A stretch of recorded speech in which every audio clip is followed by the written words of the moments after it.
Hi, everybody. This is Tracy Malone from NarcissistAbuseSupport.com.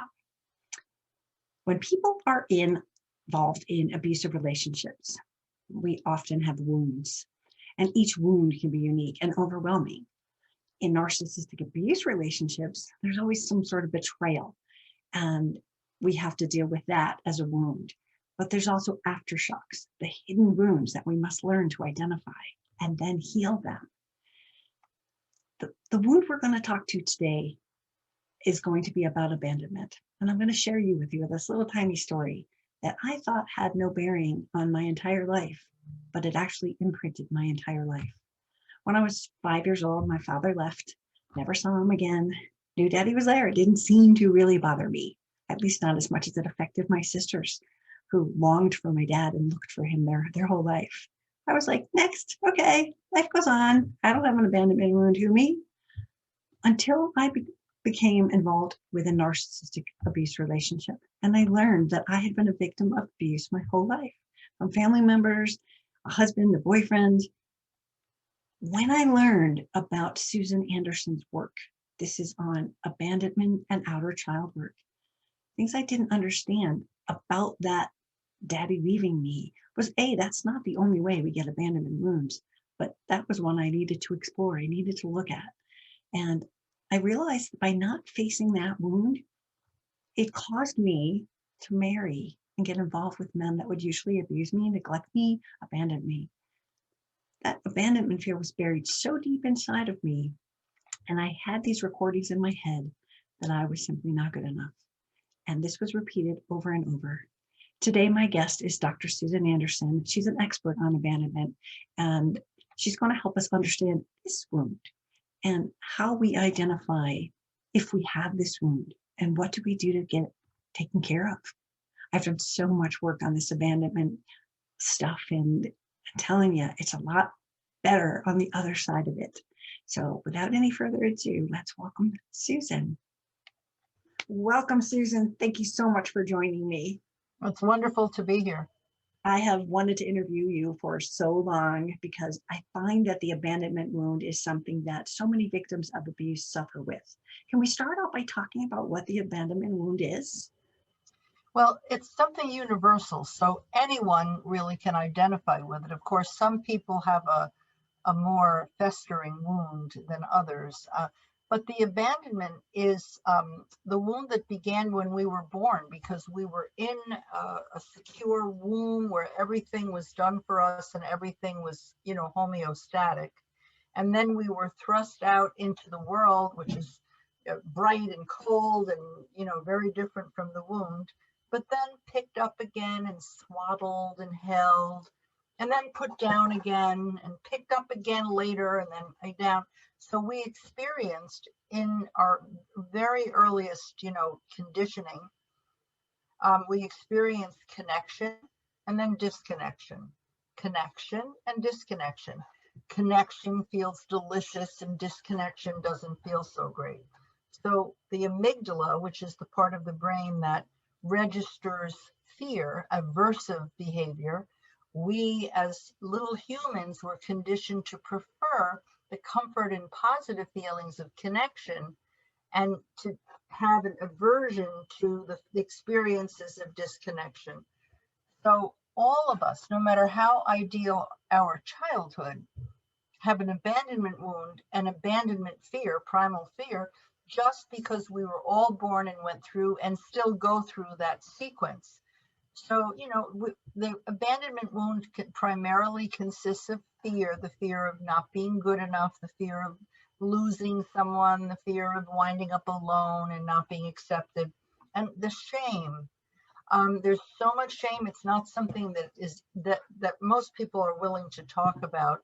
Lately, people have been admitting to having shame because there's been more spoken about it publicly, but only until very recently. It's a hidden emotion, but it's the feeling that you are afraid of not being worthy of being kept. So abandonment is the fear of being thrown away or being not kept.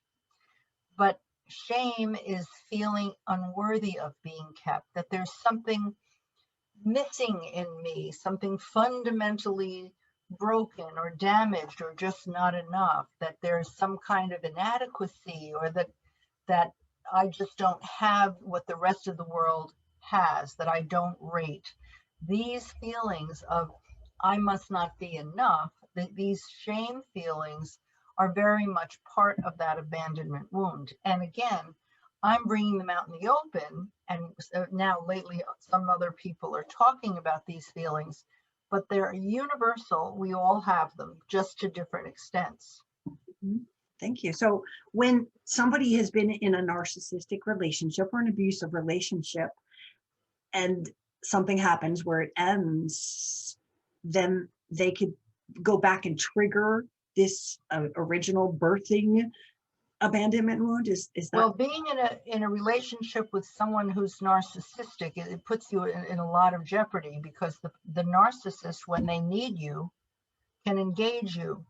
And so you're all good enough, and it's great that you're there. And so you get this message of connection. But it's not about you and the narcissist, it's more about the narcissist's needs. So when something shifts and some other source is giving the narcissist what it needs, or whatever, all the different things that change, then you are no longer required. And so there is a disconnection that really also has nothing to do with you. But to be at the other end of that, to be that person, here I'm with the narcissist and I'm experiencing connection and then disconnection, I will feel that as abandonment. I will feel that I have not been good enough, that I have somehow let that connection go, that I have caused it, that I did something wrong. So it triggers all of those primal fears and insecurities that started out right from the beginning and have been accumulating ever since. And you're talking about them almost compounding, right? Yes, Where it just keeps getting layered and layered, and it does compound. But the good news is that while that wound is getting more complex and layered and more vulnerable, also the rest of us is getting stronger in other areas, so that we can balance this to some extent. But then in life, sometimes we get bombarded with a trigger from a narcissist or some other kind of experience, and all of the strengths are suddenly don't count for the moment. Eventually they help us, but and we just feel the overwhelmed feeling of being rejected and overwhelmed, and not able to cope with it, and life isn't worth living, and we're no good, and so forth. And all of those feelings, will come to the surface. and I know in the beginning of this video, I spoke of my father leaving when I was 5. And I thought I was really like, I'm cool. I don't have an abandonment wound. I'm good. But there's a lot of other things besides someone leaving, because that was the misconception I knew for 55 years until I read your work and said, oh, there's a lot more to this. What are other ways that people can get an abandonment wound? Well, Besides, speaking of your father leaving, when you were a kid and he left, you coped with that. Children don't identify their feelings very well. They don't go around saying, I feel sad and possibly worthless because dad left and I wasn't important enough for him to stay. They don't even know how to identify that. It's just a mishmash to kids. Mhm. So they play, or they get distracted, or they do a million other things. They might have a pet, and then the pet dies, and now they're overreacting to the pet, Mm, where they didn't have any reaction to their father leaving. But mm, the fact that later on in life, a trigger can arouse those old feelings that as a child you didn't even know you were having, a trigger can suddenly make you feel unimportant, unspecial, um, bereft in some way. So it's so interesting how we live in a very retroactive way emotionally. But so many things, far less dramatic things. You could be someone who has a slight learning disability, and the other children do their math faster than you do, and they're done quicker. And I must not be special. Or you could be yelled at by another adult, mm, and and feel singled out, and that may make you feel as if all of your worst fears about yourself not quite being as good as the other children suddenly come out. The things that can lead to having, abandonment feelings as an adult can range so widely. They could be that your parents had another baby and now you're no longer the baby in the family. It could be something so simple as that. Or your parents could be late picking you up from the daycare center, and for a half an hour you were panicked that they actually didn't love you and left you there and you would never see them again. And when they finally showed up, you felt so small and dependent and ashamed of being so puny. Mhm. And the things that can trigger this feeling in children are very small. And most of those things that children go through are somewhat repetitive. For instance, if it's the birth of a new baby, it doesn't happen once, the baby's around. So it's every day you have to cope with this. Or if one of your parents is an alcoholic, that's not something that just happened once. If that were the case, maybe the rest of the experiences would kind of, soften it. But it's a constant thing. Let's say it's your mother. Your mother's an alcoholic.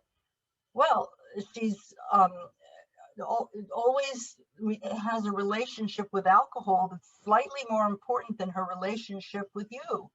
And although she loves you dearly, she's not completely yours because she really belongs to the alcohol. So there's this chronic kind of lack of intense connection that you are barely aware of, because when you're young, you might not even know what an alcoholic is or that alcohol is bad.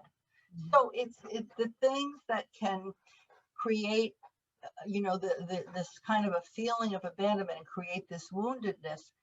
It can be very, very subtle, and they can also be very large. You can have the death of a parent, or a parent can actually abandon the family, and things like that can happen. But these experiences that we have in childhood are not necessarily things we can think back and say, oh, this happened and this happened. It might take a little work to try to piece it together to understand, kind of where you're coming from, Right. because it's just kind of lost to the history and all the details kind of dissolve. Right. Yeah, I when I did your abandonment workshop book, which I recently did the workshop, but when I did the book, the workbook, one of the things that popped out in my memory, which literally I had forgotten for 60 years, was to remember a time, and I was just like, think of these things, right? They just were coming to me. When I was 9, I was with stepfather on the Mid Queens Expressway, and I don't remember the fight. I don't remember what it was, but he said, I want you to get out of the car here, and I'm going to drive around and see how long it takes me to get back to you. Oh, And it was at least an hour. And I'm standing in the middle of the Mid Queens Expressway as a 9-year-old. Cars are stopping. People are like, where's your parents? Where are you? What are you doing here? And I'm like, well, he's going to be right back. And they stayed with me. It was so traumatic, but I completely forgot about it until I did your work, where I sat there and looked for these things. And that was a big wound. Just that fear of, is he ever going the to come out? fear Where is the he? fear was humbling to you as a child, so that probably explains why you couldn't remember it. Yeah. But in that moment, the terror is so tremendous because you don't know if you'll ever see that parent again and what will happen to you from there. It's sort of a fear of death, Right. annihilation. It's a very intense thing. Of course, your step parent, whoever did that, didn't realize Mm-hmm. what would happen to you. Mm-hmm. A little bit insensitive, but we won't go there. uh, but parents very often do these things without realizing. But at the time, you were humbled by that, because at that point, no matter how unimportant that parent may have seemed, when they returned, they became the only important source of safety in the world. Mm-hmm. So you became tiny in comparison to them at that moment. Mhm. So it really plays havoc with your self-esteem to Mhm. have been reduced to such a level of fear where someone else becomes so heroic after doing something possibly a little insensitive. I mean, but Not to mention this is legal. the Yeah, paradox. yeah, exactly. There's so many layers to it, but there was also the what did I do wrong? Yes, You know, imagine. what were we having a fight? I mean, I'm still searching for that How memory, did I do this? How did I cause this? What did I do to deserve it? and that stays with you. So enough about that story. I just wanted to throw it in there that because of your workbook, I was able to go, what else don't I remember? And things bubble up. When we do the work, we find some answers. Some we don't want to hear. Sometimes we need to hear them so that we actually have some kind of, groundwork for our life. But when we were talking in the book, there's stages that people go through, stages of abandonment. I think you call it swirl. Can we explain that to the people? Yes, SWIRL is an acronym. It stands for shattering, withdrawal, internalizing, rage, and lifting. And the acronym kind of describes the way you go through it. You swirl through those stages within an hour, within a week, within a year.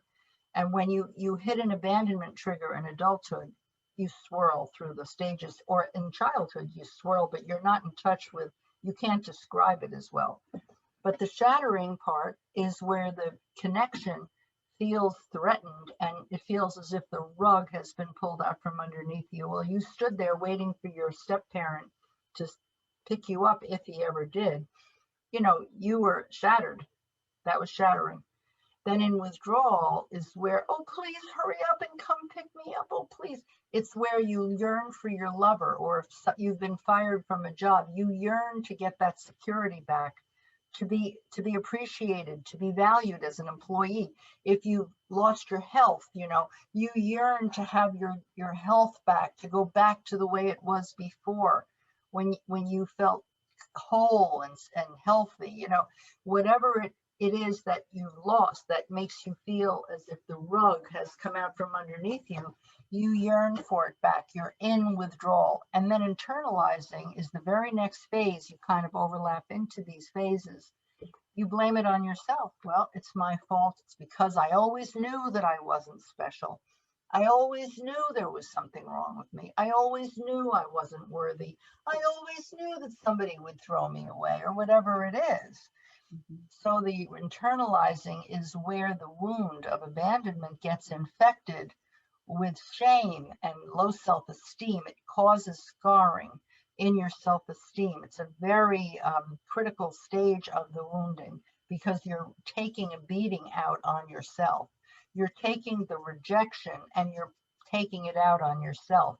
It's really a kind of rage taken out on the self and causes a reduction of self-esteem and an increase in shame. And then you feel angry. That's the rage phase. You kind of overlap into, wait a minute, it's not all my fault. And then you kind of repudiate the person who has left you on the street corner, or the person who has fired you or rejected you, or whatever, the doctor who had the unmitigated gall to say that you were sick and so forth.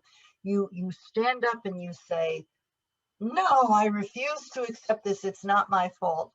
And it's a very uncomfortable stage of the process because your anger is not comfortable. It's not like, yay, I'm finally angry. It's terribly uncomfortable. And it can be very chronic. People can stay agitated for a very long time.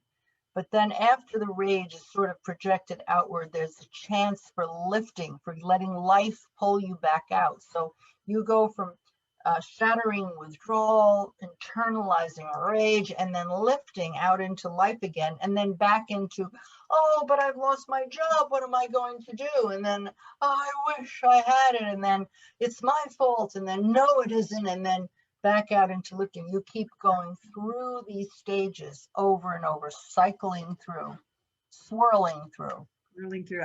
I think I remember like swirling like a washing machine in the book. It was just like round and round, and it doesn't, It's, it's not linear. So it's not like I'm going to get these and then I got to go back down. It could be this and then you can go back into. oh, yes, it's this topsy turvy. You're tossed into the mix. It is a lot like a washing machine. is a little bit round and round. But for me, when I'm coaching victims of abuse, they seem to always get stuck in the internalizing, the shame.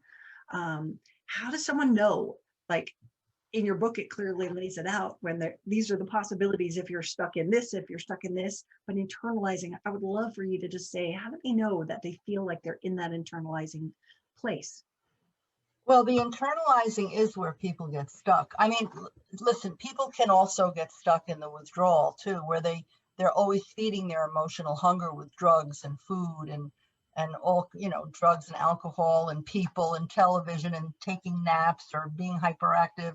But it's the emotional hunger that we self-medicate with all the substances. Mhm. Um, but so they can get stuck there. That's a very common place of stuckness. But the most common place that people get stuck is in internalizing. And I would even go so far as to say we're all a little stuck in internalizing. All it would take for me, and I'm very, I feel terrific about life and myself and the work that I do and everything, but all it would take would be to somebody slam a door in my face. And even if I can work my way out of it pretty quickly, where I would go with that is, well, yep, see, uh, it's my whole childhood and all of those feelings would come to the surface because the truth is we don't get rid of those feelings. We learn how to cope with them and surround them with more positive feelings. We learn how to know where they come from and so forth so they don't control us. So I have the tools to quickly come out of those feelings and bring myself back to where I was and even use it as strength to go further. But most people who really have a lot of abuse have such a repetitive onslaught of messaging that makes them feel so ashamed. They have a very hard time and they really need tools to move out of it. Mm-hmm. Yeah. And that's exactly what you offer, besides the book, people, the book, we'll put the link down below. This is my treasure. Literally 100 people a week get the link to that to go buy it because I'm telling them you have to start to look at this wound. You need to open the door and just say what's in there. And some people will come back and say, that was so hard, but I'm glad I did it, or I struggled through that chapter and I made it through. It's about looking at it so that it isn't this thing in the dark, right? You have to shine light on it so that you can start to heal it. So can people recover from an abandonment wound? You said it could always just keep trigger and come back, but with your They work. do, they do, they can recover and they do recover. And when sometimes, like when you go to conventional therapy and you open up your feelings, you're in your feelings and you could almost stay in your feelings and kind of stay sad for a while. With conventional therapy, if you have an abandonment wound, it won't necessarily take that wound and lift it quickly. But when you touch base with those feelings in an abandonment recovery program, such as the one that I'm promoting, you don't just feel the feelings, you take them and use them. You use them to create a dialogue with yourself because those feelings form the basis of a brand new relationship with yourself, one that is stronger and deeper than anything you've ever had before. So, I mean, just using your example, and you and I don't know each other beyond this conversation, but I can tell, and you probably know within yourself, that when you had that experience that you didn't even remember being left with, not knowing if you were going to live or die, and would you ever see your stepfather again? Would you be on this would you be just, blown over and run over by cars and trucks? Um, that you, those feelings were once connecting became a reason to have compassion for yourself. So that when you go to a place of self love and giving yourself a little pat and having a connection with yourself, you go to a deeper place because of those feelings. So the idea is that no matter what feelings you begin to identify with, They become a well of ink that you can dip a pen in and write new life. They become a source of growth. But in order to really get them to work for you, you need to create this new relationship with yourself that involves two things. It involves writing a dialogue, which has, step-by-step instructions.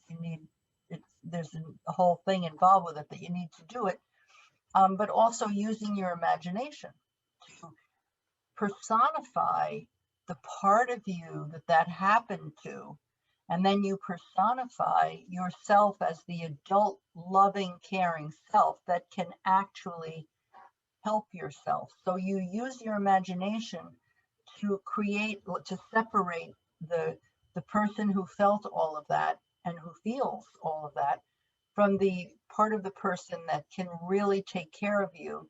And so that imagination can really perform incredible feats of healing within the self.